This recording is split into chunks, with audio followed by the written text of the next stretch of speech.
అమరావతి చట్టబద్ధత బిల్లు రాష్ట్రపతి భవన్ కు చేరుకుంది. పరిశీలన న్యాయ నిపుణులతో సంప్రదింపుల అనంతరం రాష్ట్రపతి ఆమోదం తెలపనున్నారు. రాష్ట్రపతి ఆమోదం అనంతరం బిల్లు చట్టరూపం దాల్చనుంది.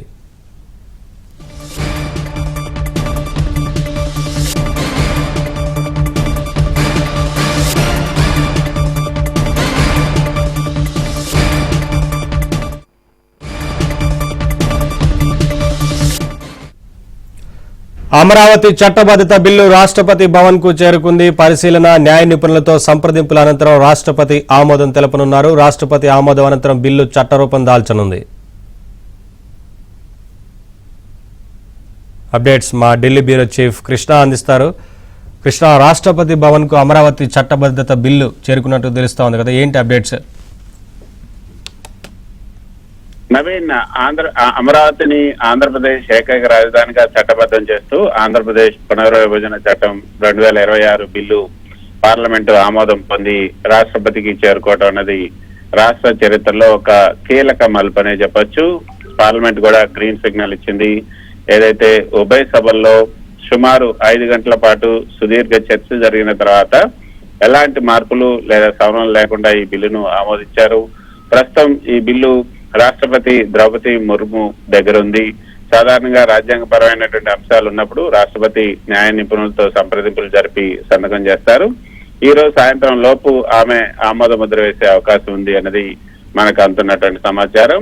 ఇక రాష్ట్రపతి సంతకం చేసిన వెంటనే కేంద్ర హోంశాఖ దీన్ని హిందీ అదేవిధంగా ఆంగ్ల భాషల్లో అధికారికంగా గెజిట్ నోటిఫికేషన్ ద్వారా వెలువరిస్తుంది. అప్పుడే అది అధికారికంగా చట్టంగా మారుతుంది. గతంలో విభజన చట్టంలో రాజధాని గురించి స్పష్టమైనటువంటి క్లాజ్ లేకపోవడంతో కొన్ని చిక్కులు వచ్చాయి. తాజా సవరణ తర్వాత అమరావతిని రాజధానిగా కేంద్రమే చట్టబద్ధం చేయడంతో భవిష్యత్తులో ఏ ప్రభుత్వం వచ్చినా దీన్ని మార్చడం దాదాపు అసాధ్యం అవుతుంది.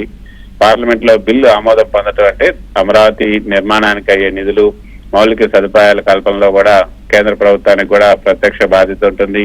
క్యాపిటల్ సిటీ ప్రాజెక్టులకు వరల్డ్ బ్యాంక్ వంటి సంస్థల నుంచి రుణాలు పొందడం ఇక ఎక్కడి నుంచైనా రుణాలు పొందడం అనేది ఇక సులభతరం అవుతుంది. న్యాయపరమైనటువంటి అడ్డంకులన్నీ తొలగిపోయాయని చెప్పొచ్చు. రాజధాని విషయంలో గత కొన్నేళ్లుగా కోర్టులో ఉన్నటువంటి వివాదాలకు ఈ చట్టం ఒక పరిష్కార మార్గం చూపుతుంది.